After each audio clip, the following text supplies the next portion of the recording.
People are very unfamiliar with what happens in game development, so they assume that once they announce a new lead writer, that meant that Beyond Good and Evil 2 never had a writer or any writers. Or that they're starting all over. I think Yeah. a lot of people think that they have to start all over. Gabrielle Traeger, she was the narrative designer at the very beginning. On LinkedIn, it said she had been working from 2016 till 2019. Sarah Beaulieu. Sarah said, I've been a writer on BGE2 from October 2019 to October 2020. Since then, there was a narrative director, an associative narrative director, and several writers working on the project. It doesn't help with all the articles coming out with a lot of misinformation that there's also like a bit of, I don't want to say panic, but perhaps a little bit of panic within the community. It is kind of smart for Ubisoft to go a little bit silent with development and not speak about every aspect of development because they want to get it right first. I mean, obviously, I don't know what's going on behind the scenes. I don't think it's necessarily a bad thing that we don't get news. If anything, it's kind of just to temper expectations. Not to be like a devil's advocate, because I hate when people spew out all their negativity online for no reason without thinking. I do think it's important to mention that it's understandable that part of the community is easily triggered or worried. Because they were announcing the Hit Record collaboration, it was a big announcement because everybody loves the original game. The moment it was announced, I mean, I was one of those people. I was like,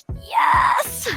You know, like the announcement was just through the roof. I guess that's why there's kind of a bit of a misunderstanding in like how long it was going to take. The reason Beyond Good and Evil 2 had to announce, at least one of the reasons, was because of the Hit Record community collaboration. I don't think there was a way around that. It may have contributed to the idea that the game may have been already along the way, almost kind of like ready. Music production is something that is very often done in post-production. Let's not forget COVID probably delayed the overall process too. We see it in a lot of games that they're being delayed and affected and everything. A lot of us have gone to this new normal and we kind of try to forget that it's out there, but it obviously still is. Like if you stop and think about it, to this day still affecting many industries, I think. Martin says, I think the difference is that we've been waiting for the second game since the first one came out. There's a group that doesn't understand that they're conflating development cycles. Michel Ancel himself stated that the 2008-2009 sequel was squashed due to changes in vision. And the prequel that we are waiting for right now, that trademark was filed in 2016. You weren't expecting a Beyond Good and Evil 2 after finishing Beyond Good and Evil 1,